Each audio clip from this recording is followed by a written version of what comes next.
Keralam polling ബൂത്തിലെ തന്നെ ഇനി 3 നാൾ പരസ്യപ്രചാരണം നാളെ അവസാനിക്കും. നാളെയാണ് കലാശക്കൊട്ട്. വോട്ടുറപ്പിക്കുവാനുള്ള അവസാനവട്ട ഓട്ടത്തിലാണ് സ്ഥാനാർത്ഥികൾ. പ്രചാരണം കൊഴുപ്പിക്കാൻ ദേശീയ നേതാക്കൾ ഇന്ന് കേരളത്തിലെത്തും. അനൂപ്, പരസ്യപ്രചാരണത്തിന്റെ അവസാനം കുറിച്ചുകൊണ്ടുള്ള കൊട്ടിക്കലാശം നാളെ വൈകിട്ടോടെ അവസാനിക്കുന്നതിന് മുന്നോടിയായി മുന്നണികളും സ്ഥാനാർത്ഥികളുമൊക്കെ പ്രചാരണം തകൃതിയിൽ മുന്നോട്ട് കൊണ്ടുപോകുന്ന കാഴ്ചകളാണ് ഇപ്പോൾ നമുക്ക് തലസ്ഥാനത്ത് നിന്നടക്കം കാണാൻ സാധിക്കുന്നത്. പരിമിതമായ ദിവസം മാത്രമാണ് പ്രചാരണത്തിന് ലഭിച്ചതെങ്കിലും പാർട്ടികളെ സംബന്ധിച്ചിടത്തോളം അവരുടെ പ്രചാരണ പ്രവർത്തനങ്ങൾക്ക് യാതൊരുവിധ പരിമിതിയും ഇല്ലാത്ത കാഴ്ചയും നമ്മൾ സാക്ഷ്യം വഹിച്ചിട്ടുണ്ടായിരുന്നു.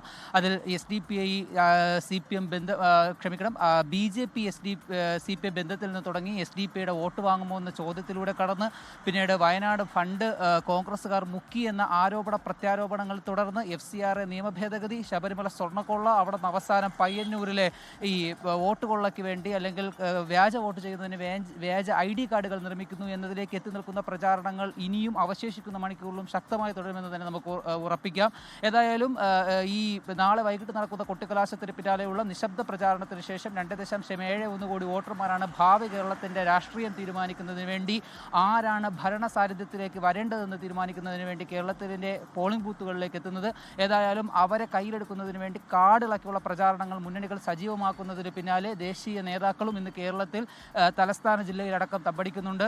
അതിൽ കേന്ദ്ര ആഭ്യന്തരമന്ത്രി അമിത്ഷാ ഇന്നലെ തിരുവനന്തപുരത്തും എത്തിയിരുന്നു. അദ്ദേഹം ഇന്ന് തിരുവനന്തപുരത്തെയും മറ്റ് പല ജില്ലകളിലെയും തെരഞ്ഞെടുപ്പ് പ്രചാരണ പരിപാടികൾ പങ്കെടുക്കുന്നുണ്ട്. രാവിലെ 10-ന് മാരാർജി ഭവനിൽ BJPയുടെ ആസ്ഥാന മന്ദിരത്തിൽ നടക്കുന്ന BJPയുടെ 47ാം സ്ഥാപക ദിനവുമായി ബന്ധപ്പെട്ട പതാക ഉയർത്തൽ ചടങ്ങിൽ പങ്കെടുത്ത ശേഷം അദ്ദേഹം പിന്നീട് പല ജില്ലകളിലെ പല പ്രദേശങ്ങളിലെ തെരഞ്ഞെടുപ്പ് പ്രചാരണങ്ങൾ സജീവമാകും. കൂടാതെ BJPയുടെ ദേശീയ അധ്യക്ഷൻ നിതിൻ നെബിനും ഇന്ന് തിരുവനന്തപുരത്ത് എത്തുന്നുണ്ട്. അദ്ദേഹം തിരുവനന്തപുരത്തെ ഈ കഴക്കൂട്ട മണ്ഡലത്തിലെ റോഡ് ഷോയിലടക്കം പങ്കെടുക്കുന്നുണ്ട്. അതോടൊപ്പം തന്നെ ഇന്നലെ കേരളത്തിലെത്തിയ കർണാടക ഉപമുഖ്യമന്ത്രി DK ശിവകുമാർ, അദ്ദേഹവും ഇന്ന് തെരഞ്ഞെടുപ്പ് പ്രചാരണങ്ങൾ സജീവമാകുന്നുണ്ട്. ഇവരെല്ലാം യഥേഷ്ടം അവരവരുടെ പാർട്ടിയുടെ നയങ്ങൾക്കനുസരിച്ചുള്ള ഈ പ്രചാരണ വിഷയങ്ങൾ എടുത്ത് പ്രയോഗിക്കുന്നതാണ് നമ്മൾ കണ്ടത്. ഇന്നലെ പ്രത്യേകിച്ച് ശബരിമല സ്വർണ്ണക്കൊള്ള പ്രധാനമന്ത്രി, പിന്നാലെ വന്ന BJP ദേശീയ അധ്യക്ഷൻ, പിന്നാലെ വന്ന കേന്ദ്ര പ്രതിരോധ മന്ത്രി രാജ്നാഥ് സിംഗ്, ഇവരൊക്കെ പ്രയോഗിച്ചതുപോലെ തന്നെ കേന്ദ്ര ആഭ്യന്തരമന്ത്രി അമിത്ഷായും പ്രയോഗിക്കുന്നത് നമ്മൾ കണ്ടു.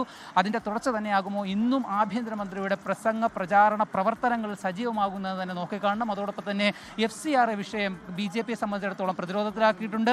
അതിൽ കൂടുതൽ അനുനയത്തിലേക്ക് കടക്കുവാനുള്ള ശ്രമങ്ങളും അവർ നടത്തുന്നുണ്ട്. അതുകൂടാതെ ഇന്നലെ മണലൂരിലും തൃശ്ശൂരിലും നടന്ന കിറ്റ് വിവാദത്തിലടക്കം BJPയുടെ വിശദീകരണങ്ങളും അമിത്ഷായിൽ നിന്നും BJP നേതാക്കളിൽ നിന്നും നമുക്ക് പ്രതീക്ഷിക്കാവുന്നതാണ്.